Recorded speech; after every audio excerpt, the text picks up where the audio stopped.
Hi hello, നമുക്കപ്പോൾ ഒരു chicken കറി വെച്ചാലോ?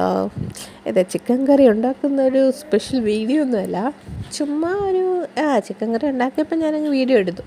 അപ്പം സവോളയൊക്കെ ആദ്യം നന്നാക്കാം. ഭയങ്കര നീറ്റലായിരുന്നു സവോളയ്ക്ക്. ഈ ഒരു തരത്തിൽ ഇപ്പോൾ സവോളയുടെ നീറ്റൽ മാറാനൊരു ഐഡിയ ഉണ്ട്. പൊളിക്കുന്നുണ്ട്, തണുത്ത വെള്ളത്തിൽ ഇട്ട് വെച്ചിട്ട് അത് കഴുകി തണുത്ത വെള്ളത്തിൽ ഇടുക, എന്നിട്ട് ഒന്ന് അരിയുവാണെങ്കിൽ കണ്ണ് നേർത്തില്ല കേട്ടോ. പിന്നെ ഞാൻ ചെയ്യേണ്ട പാത്രമൊക്കെ അടുപ്പേ വെച്ചു, ഓയിലൊഴിച്ചു, കടുകിട്ടു. കടുക് പൊട്ടി വരുമ്പോഴത്തേക്ക് നമുക്ക് സവോളയും കാര്യങ്ങളൊക്കെ ഞാൻ അരിഞ്ഞു വെച്ചിട്ടുണ്ട്. അപ്പോൾ ആദ്യം ഇഞ്ചി വെളുത്തുള്ളി പേസ്റ്റല്ല, ഒന്ന് ജസ്റ്റ് ചതച്ചതാണ്, അതിട്ടു. അതൊന്ന് മൂത്ത് കഴിയുമ്പോഴത്തേക്ക് സവോള ഇട്ടു. അപ്പം സവോള എന്നതിന് മൂക്കുമ്പോഴത്തേക്ക് നമുക്ക് പോയി ചിക്കൻ കഴുകിയിട്ട് വരാം. സവോള അവിടെ കിടന്ന് മൂക്കട്ടെ. അങ്ങനെ ഞാൻ ചിക്കൻ കഴുകാൻ പോയി. ചിക്കൻ എടുത്തു. ചിക്കൻ കഴുകാനായിട്ടെല്ലാം എടുത്ത് അങ്ങനെ കഴുകുക. നമുക്ക് ചിക്കൻ കഴുകുന്ന വീഡിയോ ആയിട്ട് ഞാൻ എടുത്തില്ല, ജസ്റ്റ് ഒന്ന് കാണിച്ചോളൂ കേട്ടോ. അപ്പോഴത്തേക്ക് പിന്നെ ഉള്ളി വഴന്നു. അപ്പോൾ പൊടികളും കാര്യങ്ങളും ഒക്കെ ഇടാം. അപ്പം ഞാൻ വേണ്ട പൊടി ഇടാനായിട്ട് പോവുകയാണ്. മഞ്ഞൾപ്പൊടി, പിന്നെ അറിയാമല്ലോ എല്ലാവർക്കും. പിന്നെ ഇപ്പോൾ കാണിക്കുന്നത് മല്ലിപ്പൊടി ഇട്ടു. മുളക് പൊടി ഞാൻ കുറച്ചേ ഇട്ടുള്ളൂ, കാരണം ചിക്കൻ മസാല ഇടുന്നുണ്ടല്ലോ. മുളക് പൊടി ഇച്ചിരി ഇടാറുള്ളൂ. പിന്നെ ഗരം മസാല ഇട്ടു.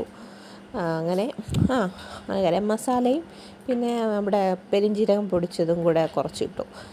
അപ്പോൾ അതിൻ്റെ ഒരു ഫ്ലേവർ കിട്ടുമല്ലോ, അതിന് വേണ്ടിയിട്ടാണ്.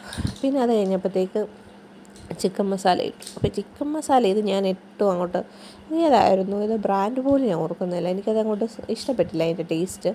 ഞാൻ ഈസ്റ്റേണിൻ്റെ വാങ്ങിക്കാറുള്ളത്. അപ്പോൾ ഈസ്റ്റേണിൻ്റെ ആ ഒരു ടേസ്റ്റൊന്നും ഇതിന് കിട്ടിയില്ല.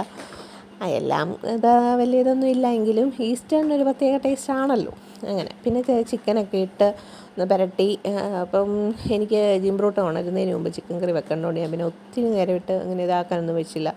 പിന്നെ ഞാൻ വെള്ളം അങ്ങ് ഒഴിച്ചു. സാധാരണ ഇങ്ങനെ വെച്ച് കുറച്ച് കഴിഞ്ഞിട്ടാണ് വെള്ളം ഒഴിക്കുന്നത്. അപ്പം ഇന്ന് പക്ഷേ ഞാനങ്ങ് അത് വെച്ച് കഴിഞ്ഞിട്ട് ആവശ്യത്തിന് വെള്ളം ഒഴിച്ച് ഒന്ന് സെറ്റാക്കി. ഉപ്പിടണം കേട്ടോ, ഉപ്പിടാൻ മറക്കരുത്. അപ്പം ഞാൻ ഉപ്പിടുന്നുണ്ട് ഇതിൻ്റെ ഇടയ്ക്ക്. ഉപ്പൊക്കെ ഇട്ട് എല്ലാം സെറ്റാക്കി അടച്ച് വെക്കുക.